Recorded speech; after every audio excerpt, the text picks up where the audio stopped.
Let us see this question, students. The probabilities of solving the specific problems independently by A and B are 1 by 2 and 1 by 3 respectively. If both try to solve the problems independently, find the probability that exactly one of them solves the problem. अच्छा एक बात बताओ, एक मैं हूँ और एक तुम हो और हम दोनों एक प्रॉब्लम को सोल्व कर रहे हैं, तो ऑब्वियस सी बात है ना, मेरी सोल्व करने की जो प्रोबेबिलिटी है वो तुम्हारे सोल्व करने की प्रोबेबिलिटी को या नहीं करने की प्रोबेबिलिटी को इफेक्ट थोड़ा ना करने वाली है, समझे? तो इससे ये समझ आता है कि जो ए एंड बी जो प्रॉब्लम को सोल्व कर रहे हैं वो दोनों जो इवेंट्स हैं वो एक दूसरे के क्या है, इंडिपेंडेंट है। अगर कोई भी दो इवेंट एक दूसरे के इंडिपेंडेंट होते हैं तो उनकी जो प्रोबेबिलिटीज हैं, उनका साइमल्टेनियस अक्रेंस की जो प्रोबेबिलिटी है वो इनकी इंडिविजुअल प्रोबेबिलिटीज के प्रोडक्ट के इक्वल हो जाती है। ठीक है, अब इस क्वेश्चन को सोल्व करना है तो इसने बोला कि find the probability that exactly one of them solves the problem, कि exactly one of them solves the problem. तो इसके लिए हम लोग क्या करते हैं, वेन डायग्राम की हेल्प लेते हैं सोल्व करने के लिए। अब यहां पर हम लोग सर्कल्स यूज करेंगे, जो सर्कल्स है वो प्रोबेबिलिटीज को रिप्रेजेंट करेंगे P N sorry A and B के क्वेश्चन को सोल्व करने की।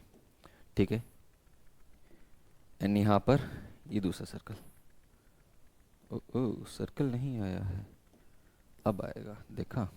ठीक है, यहां पर प्रोबेबिलिटी ऑफ पी कितनी है, ए कितनी है, 1/2, और जो प्रोबेबिलिटी है बी के सोल्व करने की वो कितनी है, 1/3।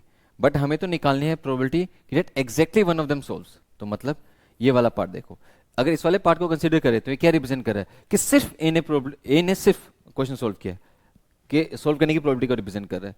और ये वाला पार्ट निकाला है तो ये क्या रिप्रेजेंट कर रहा है, ये रिप्रेजेंट कर रहा है कि सिर्फ बी ने क्वेश्चन को सोल्व किया, उसकी प्रोबेबिलिटी। तो हमको इन दो शेडेड रीजन का आंसर निकालना है बेसिकली।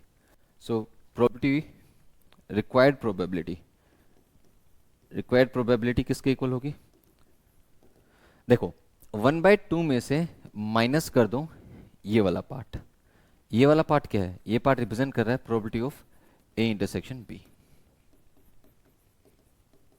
फिर प्लस प्रोबेबिलिटी ऑफ बी, उसमें से माइनस कर दो probability of A intersection B. तो 1/2 प्लस 1/3 को ऐड करोगे तो आपके पास आ जाएगा 5/6, and minus P A intersection B minus P intersection B कितना हो जाएगा, 2 into probability of A intersection B. A intersection B के साइमल्टेनियस अक्रेंस की प्रोबेबिलिटी किसके इक्वल होगी, probability of P A into probability of B. क्यों? क्योंकि दोनों इंडिपेंडेंट इवेंट है। तो यहां पर कितना आ जाएगा, 1/2 इंटू 1/3। तो यहाँ 2 इंटू 3 कितना आ जाएगा, 6, 5 माइनस 2 इज वॉट, 3, तो 3/6। इसको सोल्व करके कितना आंसर आएगा, 1/2। तो अगर आप देखो तो option B is our correct answer. Thank you students.